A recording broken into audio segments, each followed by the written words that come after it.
Hello, I'm George Thomas, a West Somerset Railway fireman, and welcome to the second part of this journey along the branch from Minehead to Bishop's Lydiard. We're just leaving Blue Anchor. In this video, we're going as far as Williton. You can see we have the section signal. This is the starter and the section signal. So to pass this, we must make sure we're in possession of the Blue Anchor to Williton token. And on the left there, you can see another pillbox. Used to be some catch points here until relatively recently, but they've been removed. I think they might be on the way back in the not too distant future. We're just passing over this elegant curved point which leads onto the single line. That's of course a holiday park on the left here, caravan park, quite often lots of people waving at the trains. Not today though. It is autumn. This was filmed in autumn 2019, so not so many people about. We're onto this long sweeping curve now as we head away from the sea and inland towards Washford. And Washford Bank, which is what we're thinking about now from the firing point of view. There's a 10-mile-an-hour speed restriction as we leave Blue Anchor. Once the rear of the train has passed over those points, we're up to 25 miles an hour, and the driver will be accelerating fairly rapidly on this relatively level stretch of track. The bank itself doesn't really get going for another half a mile or so, so we'll be wanting to get the train up to line speed before we take on the 1 in 65 of Washford Bank. So I may just have a quick little look in the firebox now and just fill in any last-minute holes. We will have been building the fire up since Minehead, especially after Dunster, and the needle should more or less be on the line now, 225 on a manor, and we should have at least 3/4 of a glass of water, if not a little bit more perhaps.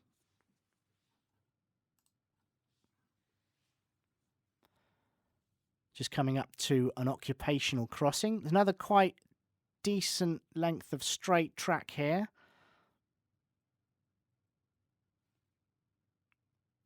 And on the left is Horse Parks.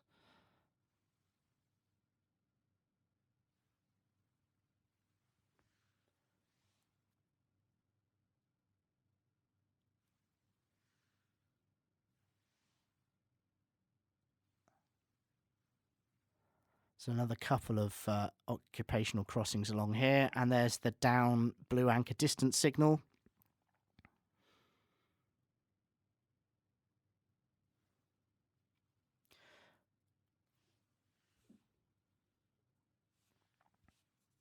Another occupational crossing here, and we're starting to get into the bank now. So we're on about 1 in 73, and then it steepens to 1 in 65. For about a mile.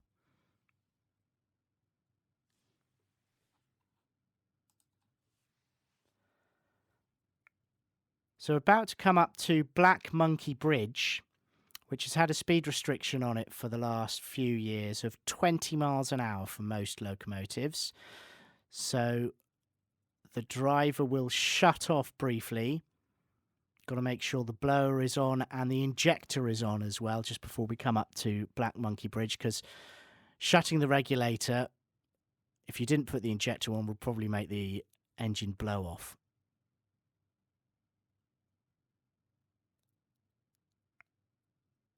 And we'll watch out for this speed restriction board on the left for 20 miles an hour.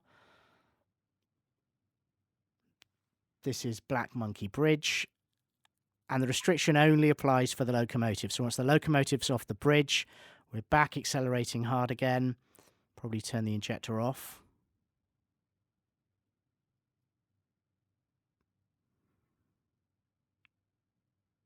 Still on 1 in 65 here. So the engine's working quite hard. And we're just about to hit a left-hand bend as well, which can complicate matters. We're on an embankment at the moment, but we'll quickly, once we get onto the curve, go into a cutting which can be a bit damp. And when we come onto the curve and into the cutting, locomotives can slip a little bit. So from the driver's point of view, there's quite a bit of skill often involved on this stretch of the railway.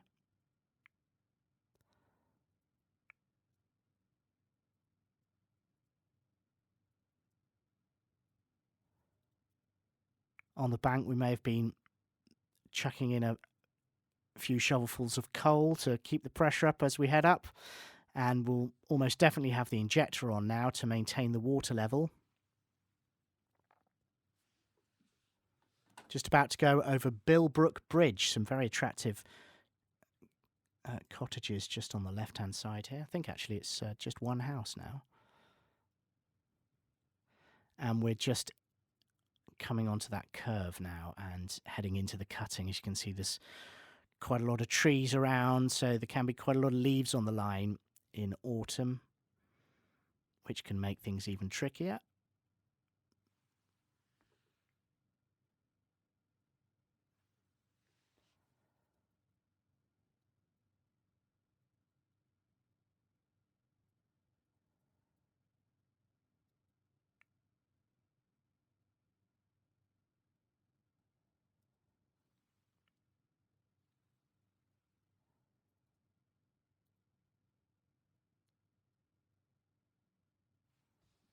And we're just coming up to Old Cleave Bridge. This is Old Cleave Bridge.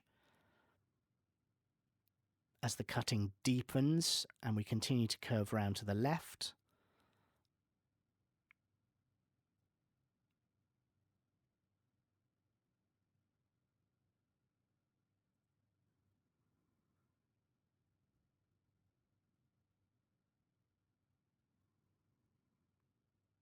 So you can see we've slowed quite considerably as the 1 in 65 and the curve has started to bite. There's been a little bit of a landslip on the left-hand side there, but since this has been filmed, that's been repaired with the help of some Network Rail volunteers.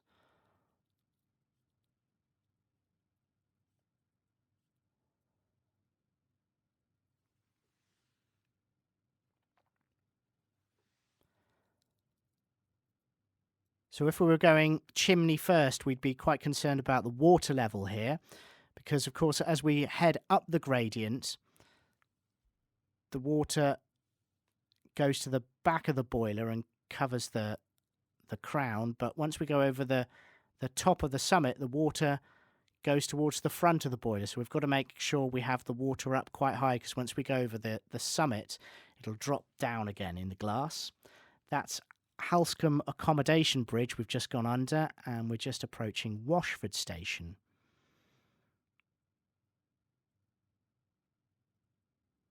There's a point off here into the Somerset and Dorset yard. And there's even an intermediate token machine, which is just on the right-hand side in that brown cabinet. And you can see the ground frame and the point just to the left. As we roll into Washford Station. We've actually already gone over the summit. You can see the Somerset and Dorset Railway Trust restoration shed to the left. And their museum is in the station to the right here. There's also a recreation of the Midford box from Somerset and Dorset in the old Washford signal box just to the right there. And there's quite a nice pub just to the right there, which is recently reopened.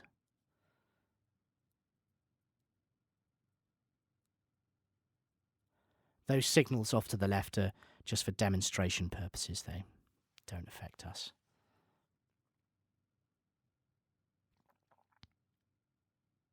So we're pulling away from Washford now. We're on a downgrade.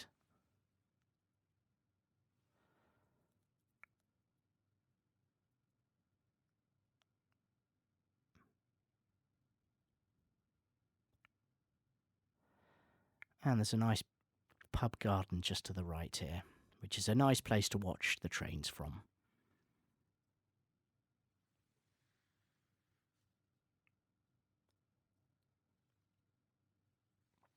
So after a short section of downgrade of 1 in 296, we head on to 1 in 92 downward gradient towards the sea at Watchet.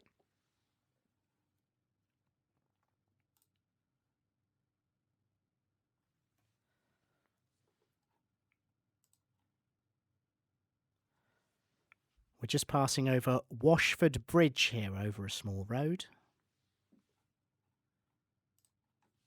And now we're descending at 1 in 74.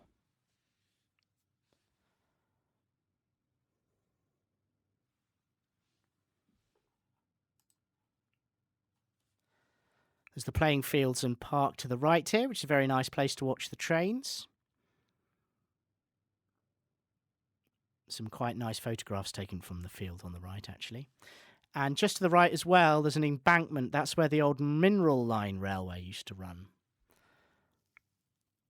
In fact, there's a nice path which parallels the railway all the way from Washford to Watchet, which goes along the track bed of the old Mineral Line, which used to more or less parallel our route from here down to Watchet.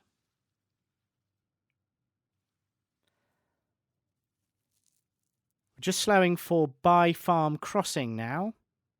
There's a 10-mile-an-hour speed restriction just coming up. There are two occupational crossings for By Farm. There's By Farm Upper and Lower. We're just about to approach By Farm Upper. Particularly around harvest time, these can be used quite intensively, so it's important to keep a close lookout.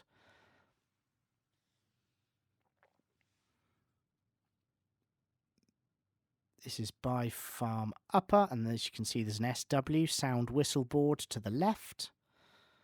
And there's a 10-mile-an-hour speed restriction just coming up on the left as well.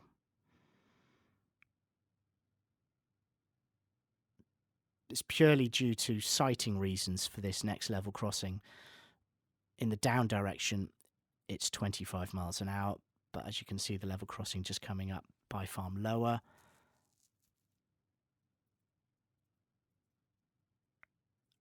Visibility is slightly restricted in the up direction, so that speed restriction was put in about 4 or 5 years ago now.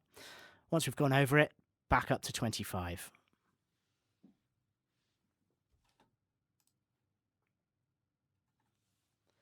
We're now descending at 1 in 123, so the gradient has eased somewhat.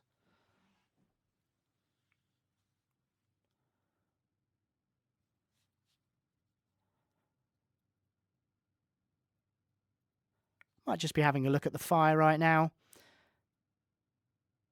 Making sure the back end is built up. But we don't want to be blowing off in Watchet Station. So we'll be mindful of that. Just about to go past milepost 181 on the left. And we're approaching Kentsford Farm Crossing.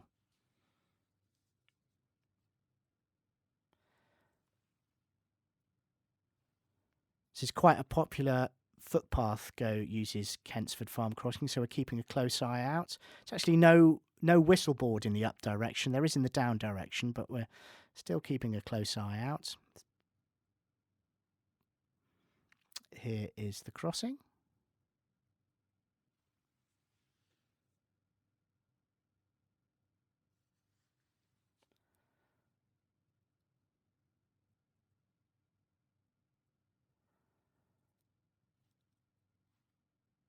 Once we straighten out, we're coming to the site of the old Kentsford Loop, and the gradient eases somewhat again. So there used to be a passing loop here. And who knows, one day there may be one again. This is the longest single line section between Blue Anchor and Williton. And it's got quite a lot of stations on it. So this section is the main capacity constraint on the line. It takes a good half an hour to get from one end to the other, which means that we can only really run an hourly service. You can see clearly the site of the loop on the right.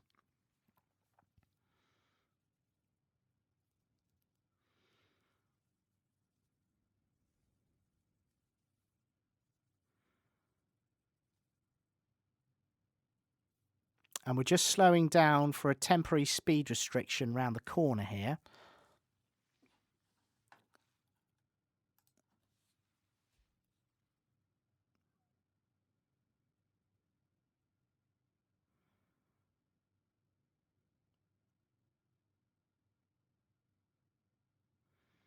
It's a 20-mile-an-hour board there. But there's also a temporary speed restriction of 10 miles an hour. You can see the board coming up on the left. Pleased to say that since this was filmed, that this has been lifted. There's been some significant track work on this site taking place over the winter of 2019-2020. So now it's back up to 20 miles an hour around this curve. You can see we're onto a bit of continuously welded track here. One of the few sections on the railway as we head over the Mineral Line Bridge.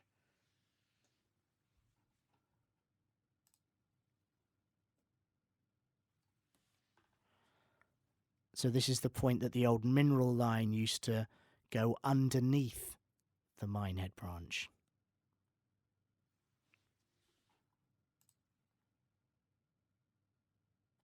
We're now descending at 1 in 76, and there are quite a few bridges on this very short section into Watchet Station. Next up is Whitehall Bridge. This is Whitehall Bridge. The site of the old paper mill is to the right. Next up, we go over Washford River Bridge, which is actually a little bit hard to see.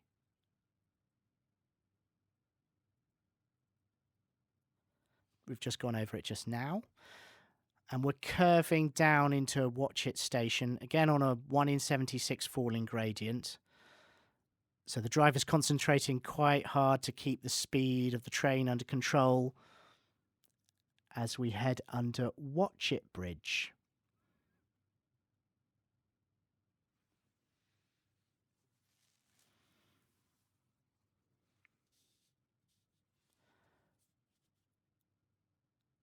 We can see the goods shed on the left is now a boating museum, and the station building to the right, you can see it's at right angles to the line. That's because, of course, the branch used to terminate at Watchet until 1862. Until 1874.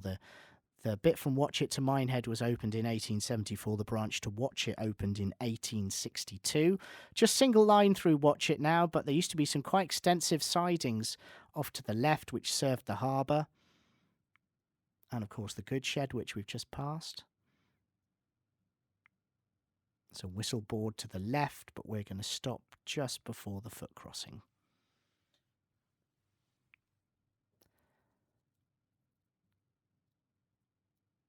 Quite a busy station, Watchet. Lots of people stop off for a nose round the harbour and maybe an ice cream or a pint in one of the many fine hostelries. As we leave, we go over Govier's Lane footpath, which is very busy, so we need to keep a very close eye out here. Lots of people can be seen waving at the train.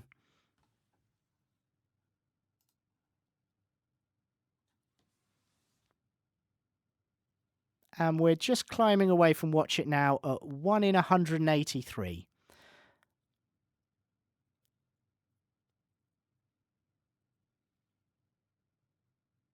We're just about to head past Splash Point.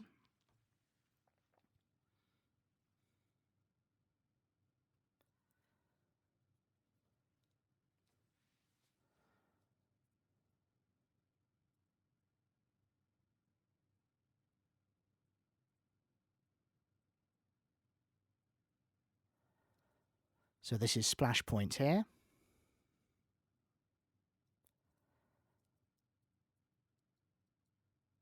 So we'll be starting to think of the long gradient from Williton to Crocombe around about now. We'll be starting to build the fire up once the driver's eased back on the regulator a bit. Just about to head under Howells Bridge.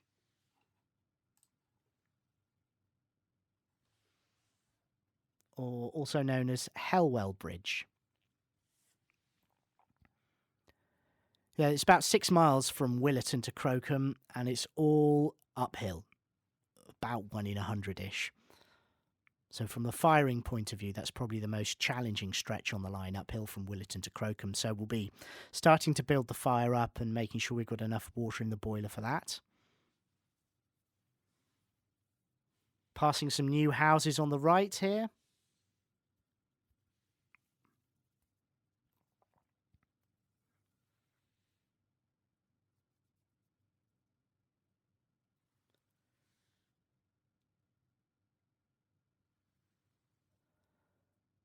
These ones have been built in the last 3 or 4 years on the right here.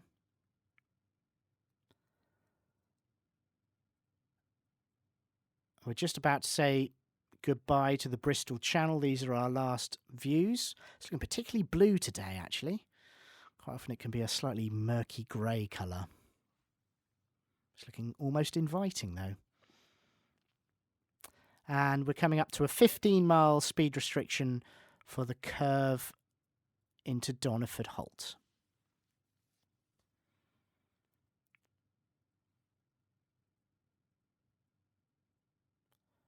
You can see we get quite close to the sea here. There's some concern about the sea defences here. There's been a lot of rock dropped off the side to protect the railway in the last few decades. So we're just coming under Doniford Bridge and Doniford Holt, which was built in preservation. This wasn't here when the line was run by GWR or BR. And there's no one there today, and there's no one to get off, so we're going straight through.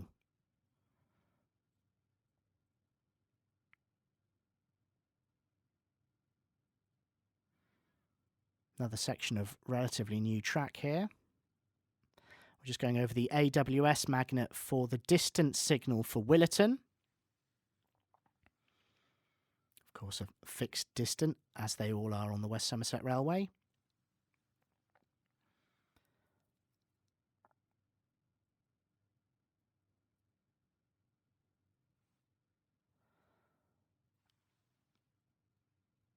As we come round the corner onto Liddy Bridge, sometimes known as Water Lane Bridge, we're looking out for the signal. The signalling at Williton was upgraded a few years ago, which has brought a lot more flexibility into the layout and a lot more signals as well, so a lot more to look out for. As we can see, the signal is clear, so we can head on into Williton.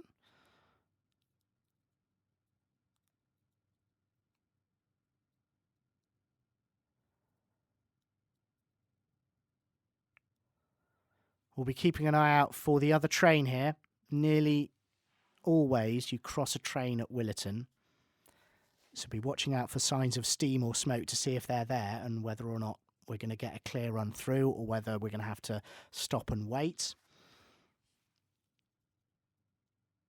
If we had to wait for a bit, I might be easing back on putting those last few shovelfuls of coal because we don't really want to be blowing off unnecessarily in the station.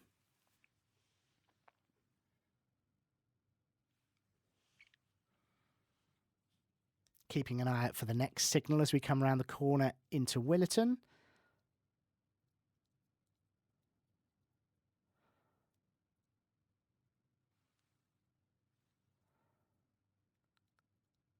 And we can see steam from the other train, so we might be just putting a final few shovelfuls in.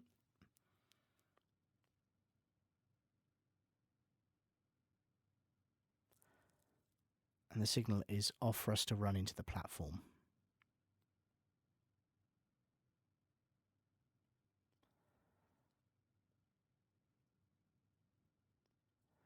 This is Williton North Yard to the right. And there's a ground frame that controls access to that. Sometimes a train is stored in the yard there during a gala. And there's the Swindon shed, where lots of great restoration works takes place. There's also an emergency water tank to the right there. We only usually take water at either end of the line, but if there's a problem for any reason, there is an emergency supply at Williton. Those two dummy signals on the right control access into the DEPG yard, or the South Yard at Williton. We're just passing Pannier 7752 with a train for Minehead. And a couple of Hymex as well in the yard. It's the relatively new footbridge, and there's a signal just to the left by the footbridge which protects the level crossing. It's a pivot signal, reasonably rare.